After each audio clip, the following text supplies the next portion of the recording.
எங்களையெல்லாம் பார்த்தா உங்களுக்கு என்ன இழிச்சவன் மாதிரி தெரியுதா? நாங்கள் கஷ்டப்பட்டு எங்களுக்குன்னு ரோடு போடுங்க வீடு கட்டுங்கன்னு கொடுத்த காசுல நீ உன் வீட்டில் வீடு கட்டிக்குவ. நாங்கெல்லாம் அப்படியே வரல தூக்கிக்கிட்டு உட்காந்துருப்பாங்களா? அதானே, வெள்ளம் திங்கிறது ஒருத்தன், விரல் சூப்புறது இன்னொருத்தனா? கஷ்டப்பட்டு எங்களுக்கு கொடுக்க வேண்டிய பணத்தை எடுத்து நீங்க பண்ணிக்குவீங்க. இன்னைக்கு எல்லாரும் கேள்வி கேட்கறோம்ல, பதில சொல்லுங்க. இங்கே பாருங்க, ரொம்பலாம் யாரும் ஓவராக பேசாதீங்க சரிங்களா? என்னமோ நாங்கள் என்னமோ கொள்ளையடிச்ச மாதிரிலாம் பேசிக்கிட்டு இருக்கீங்க. இங்க பாருங்க, நாங்க யாரும் அப்படிலாம் பேசல. இவ்வளோ பணம் உங்க பையனோட கல்யாணத்துக்கு செலவு பண்ணி இருக்கீங்க. உங்க வீட்லயும் இவ்வளோ பெரிய வீடு, இடவடம் எல்லாமே வாங்கியிருக்கீங்க. அந்த பணம்லாம் எப்படி வந்துச்சு? அதுவும் இல்லாம நீங்க எலெக்ஷன்ல நிக்கிறதுக்கு முன்னாடி வரைக்கும் சாதாரண ஓட்டு வீட்லயும் சாதாரண குடும்பமா தான் இருந்தீங்க. அப்படி இருக்கும்போது எப்படி இவ்வளவு சீக்கிரத்துல உங்களுக்கு இவ்வளவு பணம் வந்துச்சு? நாங்க கஷ்டப்பட்டு உழைச்சோம். அவனுக்கு கைங்காலும் நல்லா தானே இருக்கு.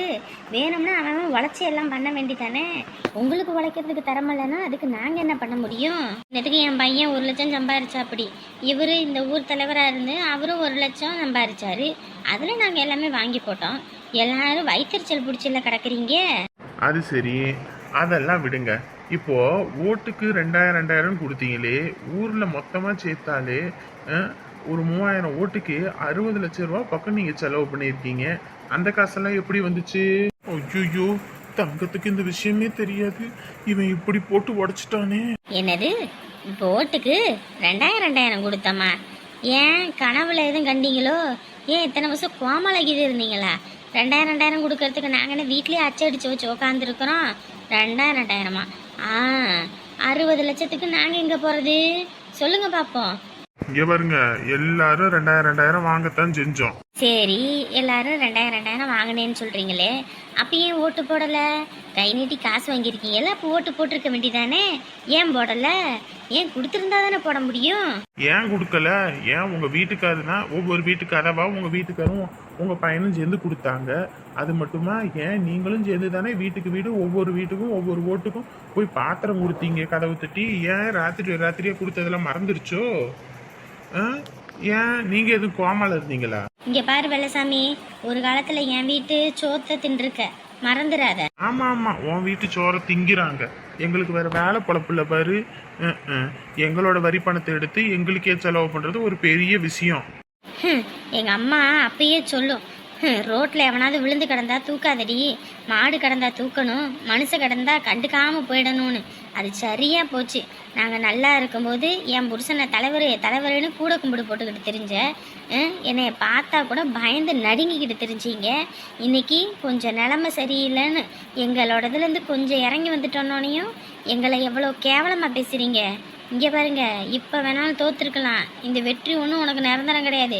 அடுத்த இதே நான் நின்னேனா கூட இந்த ஊர்க்காரவங்க எல்லாம் எனக்கு ஓட்டு போடுவாங்க. ஆமா ஆமா, நினப்பு தான் பொழப்புக்கு எடுத்துச்சான். இங்கே பாரு, நீ எல்லாம் இந்த ஓட்ட கடையில் தீஞ்சு போன காஞ்சு போன அழுகி வீணா போன பாலை வச்சு டீ போட்டுக்கிட்டு இருக்க.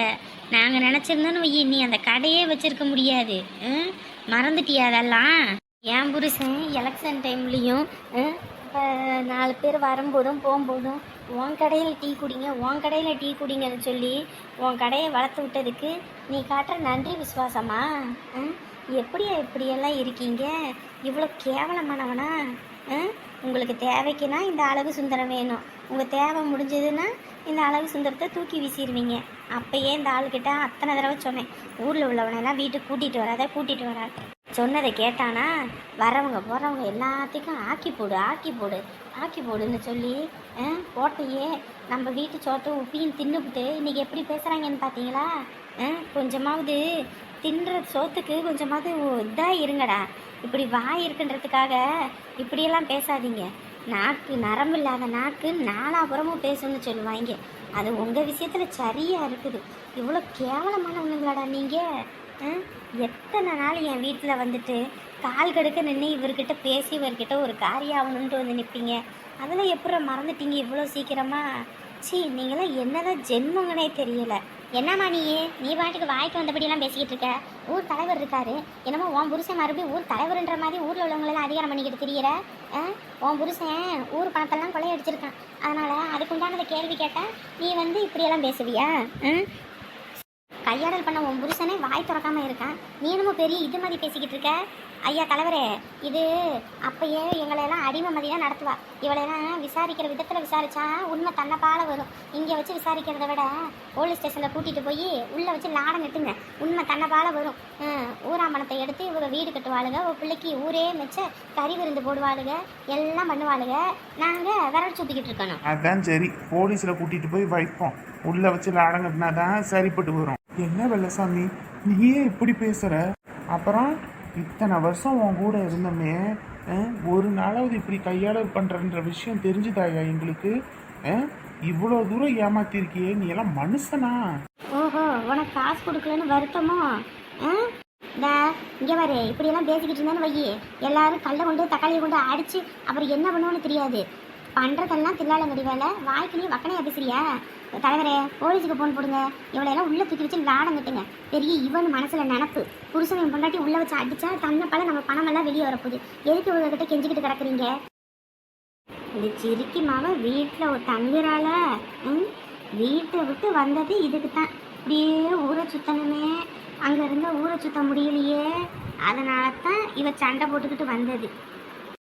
பெத்தவ இங்கே ஒத்தாளாக கடந்துக்கிட்டு அடுப்படியிலையும் வேலை பார்த்துக்கிட்டு இருக்கிறா. இந்த வேலையும் பார்க்கணும், அந்த வேலையும் பார்க்கணும். அவள் கஷ்டப்படுறாளே, நம்ம ஒரு வேலை கை வேலை வாங்கி செய்வோம் அப்படின்னு ஏதாவது இருக்குது. ஊர் பொறுக்கிறதுனா அம்மாடி அம்மா இந்த ஆச்சுன்னு சுற்றுவா. என்ன ஜென்மத்தில் தான் வர வாங்கிட்டு வந்தனோ தெரியல, இப்படி ஒரு பிள்ளைய. ஒரு வேலைக்கும் துப்பு இல்லை.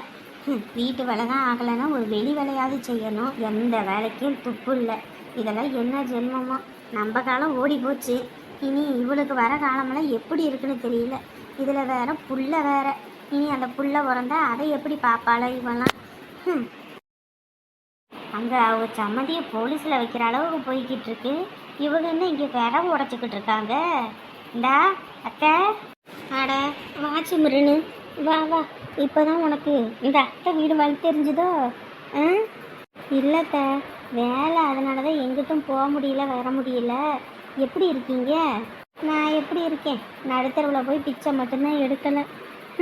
இன்னும் கொஞ்ச நாள் விட்டால் அதையும் எடுத்துடுவேன். ஏத்த இப்படி பேசுகிறீங்க? எல்லாரும் ஒன்று சொன்னாப்புல கலந்துக்கிட்டீங்கல்ல, என்னத்தை பண்ணுறது? அவங்கக்கிட்டலாம் நம்ம வாய் கொடுக்க முடியுமா, வைக்க முடியுமா? அதெல்லாம் தெரியும். எல்லாரும் எப்படி என்னன்னு, முன்னே இருக்கும்போது ஒரு பேச்சு, பின்ன விட்டு ஒரு பேச்சுன்னு எல்லாரும் எப்படிப்பட்டவங்கன்னு பேசுவாங்கன்னு எல்லாம் தெரிஞ்சுக்கிட்டு தான் நான் வந்திருக்கேன். ஏதோ கோவத்தில் பேசுகிறீங்கன்னு தெரியுது.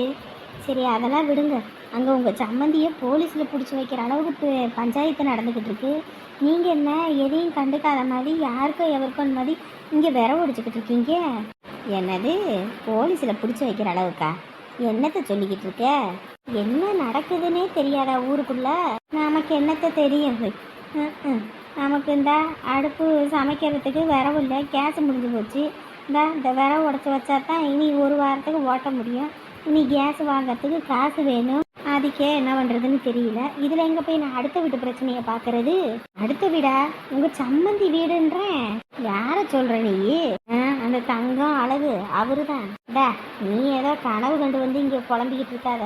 அவங்க எல்லாம் எவ்வளோ பெரிய ஆள், அவங்கள யார் என்ன சொல்ல போகிறா? ஐயோ அத்தை, நெச்சத்தை தான் சொல்கிறேன்.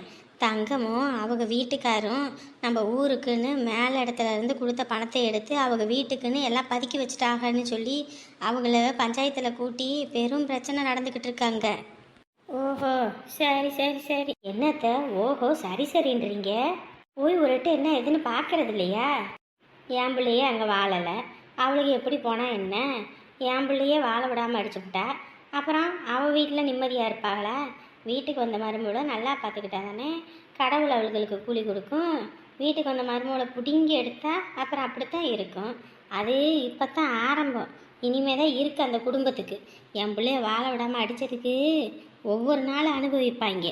என்னத்தை 1000 தான் குடும்பத்தில் பிரச்சனை வம்புன்னு இருந்தாலும் இந்த மாதிரி விஷயத்தில் எப்படியத்தை இப்படி பேசுகிறீங்க? பொண்ணை பெற்றவ நான், எனக்கு தான் வயிறு வாயுமா எரியுது.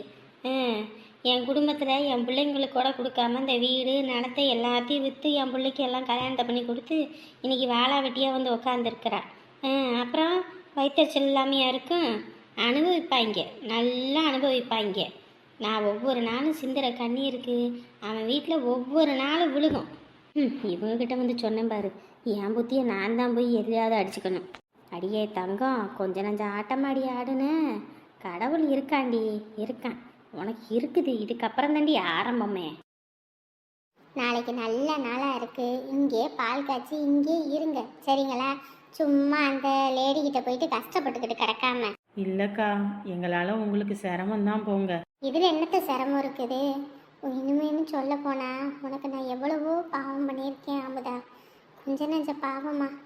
சரி, அதெல்லாம் நினச்சி பார்த்தா இப்போ கூட அப்படியே பத்திக்கிட்டு எரியுது. அந்த மாதிரி இருக்கு மனசெல்லாம். சே, இப்படிப்பட்ட நல்லவளுக்கு போய் எவ்வளோ பெரிய துரோகமெல்லாம் பண்ணிட்டோம். அந்த ஆறுமுகத்தை ஏற்றி ஏற்றி விட்டு உன் வாழ்க்கை இப்படி கெட்டு குட்டிச்சோறு ஆகிறதுக்கு முழு முதற்கு காரணம் புள்ளியார் சொல்லி போட்டதே நான் தானே. உனக்கு செஞ்ச உன் நல்ல மனதுக்கு செஞ்ச பாவம்தான் இன்னைக்கு என் புள்ள இப்படி என் பௌரிசையனை விட்டு போய் இவ்வளோ தூரத்துக்கு நான் ஆளாகியிருக்கேன். நான் செஞ்சதுக்கு ஒரு சின்ன பிராயச்சித்தமாக இதுவாக கூட இருக்கட்டும். அக்கா, என்னக்கா இப்படியெல்லாம் பேசுகிறீங்க? நான் அதெல்லாம் எப்பயும் மறந்துட்டேன். நீங்களும் அதெல்லாம் மறந்துடுங்க. எதுக்கு சும்மா கண்டதை கடியதெல்லாம் யோசிச்சுக்கிட்டு இருக்கீங்க? இல்லை முதா, வாழ்க்கையில் என்றைக்குமே நம்ம தப்பு பண்ணிட்டோம், கடவுள் கண்ணை அடைச்சிட்டோம், மனுஷனுக்கு தெரியாமையே போயிடும் அப்படின்லாம் நினைக்கிறோம். ஆனால் அப்படி இல்லை. அரசு ஆண்டு கொள்வோம், தெய்வம் நின்று கொள்ளுன்னு சொல்லுவாங்க. அந்த மாதிரி நான் பண்ணின பாவத்துக்கு எல்லாமே அனுபவிச்சிட்டேம்மா. இனிமே அனுபவிக்கிறதுக்குன்னு எதுவும் இல்லை. வாழ்கிற போதே நரகத்தை பார்த்துட்டு வந்துட்டேன். நீயாவது நல்லா இருக்கணும். இனிமே அதில் வீட்டு ஓனரோட தொல்லை இல்லாமல் சந்தோஷமாக இரு.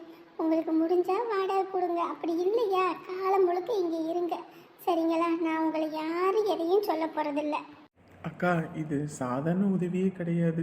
இது எங்களுக்கு ரொம்ப பெரிய விஷயம். எங்களை மாதிரி வாடகை வீட்டில் இருக்கவங்களுக்கு தான் தெரியும் வீட்டோட அருமை என்னன்னு. உண்மையை சொல்ல போகணுன்னா அமுதா தினந்தோறும் அழுதுகிட்டே இருக்கும். என்னடா இது, இந்த ஹவுஸ் ஓனர் சரியான குடைச்சல் கொடுக்குறாங்க, நிம்மதி இல்லாத பொழப்பாக இருக்குது, எப்படியாவது கூடிய சீக்கிரத்தில் வாயை கட்டி வயிற்ற கட்டி ஒரு வீட்டை கட்டி போடணும்னு அம்புட்டு ஆசைப்பட்டுச்சு. என் போதாத நேரம் கையடிப்பட்டு நான் வீட்டில் இருக்க வேண்டியதாக போச்சு. இப்போ நீங்கள் வந்து இவ்வளோ தூரம் செய்வீங்கன்னு நினச்சி பார்க்கல. தடவை உங்களை பார்க்கும்போது எனக்கு அம்புட்டு கோபமாக இருந்துச்சு. முதல் கோணல் முற்றிலும் கோணல்னு சொல்லுவாங்க. உங்களை பார்க்கும்போது என்னடா புருஷன் பொண்டாட்டி சண்டை போடுறத இப்படி ரசித்து பார்க்குறாங்கன்னு உங்களை தப்பாக நினச்சிக்கிட்டேன். ஆனால் இன்றைக்கி நீங்கள் இவ்வளோ பெரிய உதவி செய்யும்போது உங்களை எப்படி சொல்கிறதுன்னு தெரியல. இப்போ நீங்கள் எனக்கு சாமி மாதிரி இருக்கீங்க. என்னப்பா சொல்கிறீங்க? இதெல்லாம் ஒரு பெரிய விஷயமா? நான் பண்ண பாவத்துக்கு இதெல்லாம் பெரிய விஷயமே கிடையாது. இனிமேல் நீங்கள் நல்லா இருக்கணும் சரிங்களா? ரொம்ப நன்றிம்மா.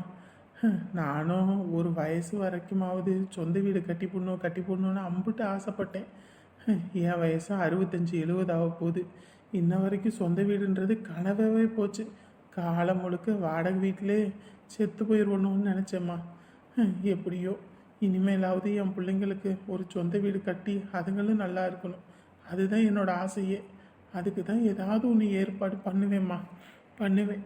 நான் சாவறதுக்குள்ளே இதுகளை சொந்த வீட்டில் வச்சு அழகு பார்த்துட்டு தான் நான் போய் சேருவேன். அதெல்லாம் கவலையே படாதீங்கய்யா. இந்த வீடு ரொம்ப ராசியான வீடு. நாங்களும் இந்த வீடை முதல்ல வாங்கும்போது வாடகை வீட்டில் தான் இருந்தோம். இந்த வீட்டை வாங்கினதுக்கப்புறம் தான் இவன் பிறந்தான். வீடு வாசல் இடம் குளம் வண்டி வாங்கணும்னு எல்லாம் வாங்கினது இந்த வீட்டுக்கு அப்புறம் தான். இந்த வீட்டுக்கு வந்த யோகம் உங்களுக்குமே நல்லதே நடக்கும்.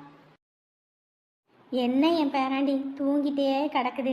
கொஞ்சமாவது எந்திரிச்சு விளையாண்டா தானே நமக்கு கொஞ்சம் ஆசையாக இருக்கும். வண்டியில் வந்ததுமா, அதனால தான் ரொம்ப அலைச்சல், தூக்கமே இல்லை. வர வர வர வேடிக்கை பார்த்துக்கிட்டே வந்தானா, அப்படியே தூக்கம் இல்லாமல் அதுக்கப்புறம் பஸ்ஸை விட்டு இறங்கினதுன்னா ஒரே தூக்கம்தான். தூங்கினானா எழுப்பவே முடியாது. எழுப்புனா அழுக தான், எந்திரிக்கவே மாட்டான். இடி விழுந்தா கூட அப்படியே தான் தூங்கிட்டு இருப்பான். சரி தூங்கட்டும். அப்புறம் என் அண்ணி எப்படி இருக்காங்க? உங்கள் அன்னைக்கு என்ன குறைச்சல்? நேரத்துக்கு சாப்பாடு, நேரத்துக்கு எங்கிட்ட வேணாலும் போகலாம் வரலாம். யார் என்ன சொல்கிறதுக்கு இருக்கா? அவங்க பாட்டுக்கு இருக்காங்க. பாவம், காலத்துக்கு ஊரை விட்டு வர்றதே இல்லை. நாலு சொந்தம் வந்த வீட்டுக்கு வந்தால் தானே நல்லது. அப்போ தானே நாளைக்கு ஒரு நல்லது கெட்டதுக்கு நாங்கள் வருவோம். எதுக்குமே வராமல் இருந்தால் எப்படி? அவங்க காலமாக ஓடிடுச்சு. அவங்க சொந்த பந்தன வீட்டுக்கு இல்லை, யார் வீட்டுக்கும் போக மாட்டாங்க. சரி, மற்ற வீட்டுக்கு தான் போகல. ஒரே இடத்துல பொண்ணு கொடுத்து பொண்ணு எடுத்திருக்கோம். பொண்ணு எடுத்திருக்க இடத்துக்காவது வரணுமா வரல? அம்மா திருவிழாவுக்கு கூப்பிடுவாங்க, பொங்கலுக்கு கூப்பிடுவாங்க, தீபாவளிக்கு கூப்பிடுவாங்க, எல்லா விசேஷத்துக்கும் ஃபோன் பண்ணி கூப்பிடுவாங்க. அந்த அம்மா அந்த இடத்த விட்டு நவர்றது இல்லை. காலத்துக்கு அந்த வீடே கதின்னு கேட்டால் என்ன சொல்கிறாங்க? வயசான காலத்தில் மாமன் மச்சா வீட்டில் போய் உயிர் போயிடக்கூடாது, இந்த வீடு புகுந்த வீட்டில் இந்த வீட்டில் தான் என் உயிர் போகணும், அதுக்கப்புறம் அங்கேருந்து இங்கே தூக்கிட்டு வர்றது வைக்கிறது அந்த இதில் நான் யாருக்கும் சிரமம் கொடுக்க மாட்டேன், நான் இங்கே தான் இருப்பேன்றாங்க. அப்புறம் என்ன பண்ண முடியும்? இங்கேயே கடங்க, நம்ம எங்கே வேணாலும் போவோம் வருவோம் அப்படின்னு. ஒவ்வொருத்தர் அப்படிதாம்மா, எங்கேயும் போகவும் மாட்டாங்க வரவும் மாட்டாங்க, அடுத்தவங்களையும் வீட்டுக்குள்ளே விடவும் மாட்டாங்க. அதை சொல்லுங்க. சின்ன பொண்ணு தம்பி இருக்கா அப்படி என் கொழுந்த முன்னாடியே அவங்க அம்மாவை பற்றி பேசிக்கிட்டு இருக்க. கொழுந்தனுக்கு கோவம் வரப்போகுது. உன் குழந்தனுக்கு கோவம் வந்துருன்றேன். வந்துச்சு, கும்மாங்குத்துத்தேன். அண்ணி, நான் பாட்டுக்கு செவனேன்னு இருக்கேன், என்னச்சி இது பண்ணி விட்றாதீங்க அண்ணி. அப்புறம் உங்கள் தங்கச்சிக்கிட்ட நம்மளால் வார்த்தை வாங்க முடியாது. ஐயோ, என் கொழுந்தனை உருட்டி அழுட்டி வச்சிருக்க போல இருக்கே. உங்க குழந்தை வாயே திறக்க மாட்டாரு, அப்படியே அடக்கி வச்சுக்கிட்டு இருப்பாரு. என்னைய பார்த்தா உனக்கு வாயடிமே இருக்குது. ஆளு பார்க்கத்தான் அப்படி, ஆனால் வாய் திறந்தாருன்னு வை மூடாமல் பேசுவார். உன்ன மாதிரியா? எக்கோய், நீ எனக்கு தான் அக்கா, அவருக்கு நீ அக்கா கிடையாது. ஆனால் நீ என்னைய தான் காலவாரிட்டு இருக்க. ஐயோ ஐயோ, பரவாயில்ல, நம்ம வீட்டுக்கு வந்த 2 மருமவளுகளும் 2 பிள்ளைங்களும் நல்ல பிள்ளைங்கப்பா. எப்பக்கா செல்வி வருவா? அவனுக்கு என்னென்னமோ கிளாஸுன்னா அது எல்லாமே முடிச்சு விட்டுதாம்மா வருவா. அவள் வர்றதுக்கு 6:30 மணி 7 மணி ஆகிடும். அம்பிட்டு நேரம் பிள்ளைய எதுக்கு ஒத்தையில் விட்டுக்கிட்டு இருக்கீங்க? ஒத்தையில இல்லை, வீட்டில் இருந்தா டிவி இல்லை, அது இல்லை, இது இல்லைன்றா. இப்போ தான் நமக்கு தொழில் கொஞ்சம் சூடு பிடிக்க ஆரம்பிக்குது. இதுக்கப்புறம் தான் நம்ம வீட்டுக்கு தேவையானதை வாங்க முடியும், வைக்க முடியும். அதனால தான் சரின்ட்டு டிவி எதுவும் வாங்கலை. இந்த ஏற்ற வீட்டு பிள்ளைங்க எல்லாமே டியூஷனு போதுங்க, அதனால் அதுங்க கூட போகிறது வாரது. சரி போட்டும். என்னடா ஆள் இல்லைன்னொடனே கடையெல்லாம் தூசி படிஞ்சு கிடக்கு, சுத்தம் பண்ணலை, ஒன்றும் பண்ணலை. என்னதான்டா பண்ணிக்கிட்டு இருந்தீங்க? உங்களுக்கு என்ன, நீங்கள் பாட்டுக்கு போயிட்டீங்க. இங்கே வேற ஃபோட்டோ எடுக்கிறதுக்கு கூட்டம் குவிஞ்சிருச்சு. கூட்டம் குவியுது, ஆனால் கல்லால் தான் பணம் இல்லை. என்ன பண்ணுறது? வாடகை கட்ட சொன்னீங்க, கரண்ட் பில்லு கட்ட சொன்னீங்க, அதெல்லாம் கட்டியாச்சு. மீதி எங்கள் 2 பேருக்கு சம்பளம் எடுத்துக்க சொன்னீங்க. அப்புறம் என்ன பண்ண முடியும்? அதானே, ஆள் வராங்க போகிறாங்கன்றாங்க, ஆனால் கையில் 10 ரூபாய் காட்ட மாட்டாங்க. என்னப்பா, கல்யாணத்துக்கு முன்னாடி கணக்கு வழக்கெல்லாம் கேட்க மாட்டேன், கல்யாணம் ஆனதுக்கப்புறம் கணக்கு வழக்கெல்லாம் கேட்குறியே. என்ன பண்ணுறது, குடும்பஸ்தன் ஆயாச்சே. ஓஹோ, குடும்பஸ்தான்னு சொன்னோன்னே ஃபோன் வந்துருச்சா? சரி. டேய், இன்னும் ஃபோனில் யாருன்னு கூட பார்க்கல, அதுக்குள்ளேயுமா யாருன்னு எங்களுக்கு தெரியாதா? எல்லாம் அண்ணி தான், எடுத்து பேசு. டேய் போடா. சரிடா பேசுடா. நான் யாரையும் உள்ள விடாம வெளியவே பூட்டிக்கிறேன். தொலைச்சு விடுவேன் போ. எங்களை தொலைக்கிறது இருக்கட்டும், நீ போன இடு, இல்லைன்னா அண்ணி உன்னைய தொலைச்சிருவாங்க. ஷூ ஆண்டவனே. என்னங்க பிஸியாக இருக்கீங்களா? அப்படிலாம் இல்லைம்மா, இப்போ தான் வரவு செலவு கணக்கெல்லாம் கேட்டுட்டு இருந்தேன். அதான். என்ன பண்ணிட்டு இருக்க, சாப்பிட்டியா? சாப்பிட்டேங்க. மாமாவும் சாப்பிட்டு இப்போ தான் தோட்டத்துக்கு கிளம்புனாங்க. அதான் சரி நீங்கள் என்ன பண்ணுறீங்கன்னு கேட்கலான்னு தான் ஃபோன் பண்ணேன். சாப்பிட்டீங்களா? சாப்பிட்டாச்சு. சரி நீங்கள் பிஸியாக இருப்பீங்க பாருங்கள், நான் ஃபோன் வைக்கட்டுமா? ஓ சரி. அம்மா அப்பாலாம் எப்படி இருக்காங்கன்னு ஒரு எட்டு போய் பார்த்துட்டு வரீங்களா? அவ்வளோதானே, பார்த்துட்டா போச்சு. இப்போ ஃப்ரீயாக தான் இருக்கேன், போய் பார்த்துட்டு வரேன். ஓகேவா? இல்லை, இப்போ போகணுன்னு கூட அவசியம் இல்லை, நீங்கள் ஃப்ரீ ஆகிட்டே போங்க. சரி, நான் பார்க்குறேன். அடியே, நான் சொன்னது ஞாபகம் இருக்கட்டும் சரியா? புத்தியா போல. வாரேன். ஏண்டி, நீ எல்லாம் அடக்கவே மாட்டியாடி? மறுபடியும் அவ கூட சேர்ந்துக்கிட்டு என்னடி உனக்கு ஆட்ட வேண்டியது கிடக்கு? அதானே பார்த்தேன். என்னடா போனவளை இன்ன வரைக்கும் ஆளை காணமே நினச்சேன். இவ கூட தான் போய் ஊரை சுற்றிட்டு வரியா நீ? ஏம்மா, யாருமா ஊரை சுற்றினா? சும்மா இது கிடக்காம. ஏன் இப்போ நான் பார்த்தது என்ன பொய்யா? எதுக்குடி இவ கூட நீ சங்காத்தை வச்சுக்கிட்டு இருக்க? இவளோட சேர்ந்தேன்னு வை, நீ கெட்டு குட்டிச்சவராக தான் போவ. ஒழுங்கா சொல்கிற பேச்சு கேட்டு உருப்படியா இரு. மறுபடியும் உன் தலையில் நீயே மண்ணை வரி போட்டுக்காத. ஏம்மா, இத்தனை நாளாக புத்திக்கிட்டு போய் இருந்தேன், இப்போ தான் கொஞ்சம் தெளிவாக இருக்கேன். கம்முனு போ. என்னடி சொன்னா? என்ன சொன்னா? புருஷனை சந்தேகப்படக்கூடாது, ஒழுங்கா இருன்னு சொன்னான். நானும் உனக்கு அதைத்தானே சொன்னேன். என்னமோ நான் சொல்லும்போது அப்படியே தையத்தக்கான்னு குதிச்ச. இப்போ என்னடி? ஏம்மா தயவு செஞ்சு என்னை கொஞ்சம் பிரியா விடுமா. பிரியா கிரியான்னு ஏண்டி உன் மாமியாரையும் மாமனாரையும் போலீஸில் வைக்கிறதுக்கு ஊர்க்காரவளை பிடிச்சி கொடுக்க போகிறாங்களாமாடி? என்னம்மா சொல்கிற? என்னடி ரொம்ப சாக்காவுற? அவள் உனக்கு செஞ்ச பாவத்துக்கும் எனக்கு செஞ்ச பாவத்துக்கும் கடவுள் கூலி கொடுத்துட்டாண்டி, கூலி கொடுத்துட்டான். இனிமே தான் அவள் குடும்பத்துக்கே அழிவு காலம். உன்னை வாழ விடாமல் அடித்தால அதுக்கு தான் கடவுள் நல்லா கொடுக்குறான். இதுதான் அவளுக்கு ஆரம்பம். இனி இருக்குது பாரு, குடும்பத்தையும் ஆட்டி வைக்க போகுது பாரு கடவுள். ஏம்மா நீ பாட்டுக்கு வாய்க்கு வந்தபடி எதையோ பேசிகிட்டு இருக்காத. நான் எதுக்குடி எதையோ பேசணும்? இப்போ தான் அந்த சிம்ரன் வந்து சொல்லிட்டு போனேன், உன் மாமியாரையும் உன் மாமனாரையும் உள்ளே தூக்கி வைக்க போகிறாங்கண்ணா. ஊர் பணத்தை கையாடல் பண்ணால் சும்மா இருப்பாங்களா? நம்ம வீட்டு சொத்தையே அமுக்கணும்னு நினச்சா கடைசியில் ஏதோ மனசு மாதிரி கொடுத்துட்டா. இப்போ அவளுக்கு எல்லாம் சேர்த்து வைக்கிறாங்க ஆப்பு. இனிமே இருக்குடி, இனி இருக்குது அவளுக்கு. இது என்ன இந்த லூசு கிழவி என்னமோ சொல்லிக்கிட்டு இருக்கு, என்ன ஏதுன்னு வேறு தெரியலையே. நான் பாட்டுக்கு சொல்லிக்கிட்டு இருக்கேன், இவ பாட்டுக்கு எங்கே ஓடிக்கிட்டு இருக்கா? அடியே அடியே உமா, எங்கடி போய் தொலைகிற? அடியே இங்கே வரு. என்ன இவ எப்படி ஓடுறா? அடியே, இந்த மொட்டைக்காரியோட பிள்ளையோட சேர்ந்தாலே இவ கெட்டு குட்டிச்சவரு தான் போ. என்ன பண்ணி தொலைகிறதோ.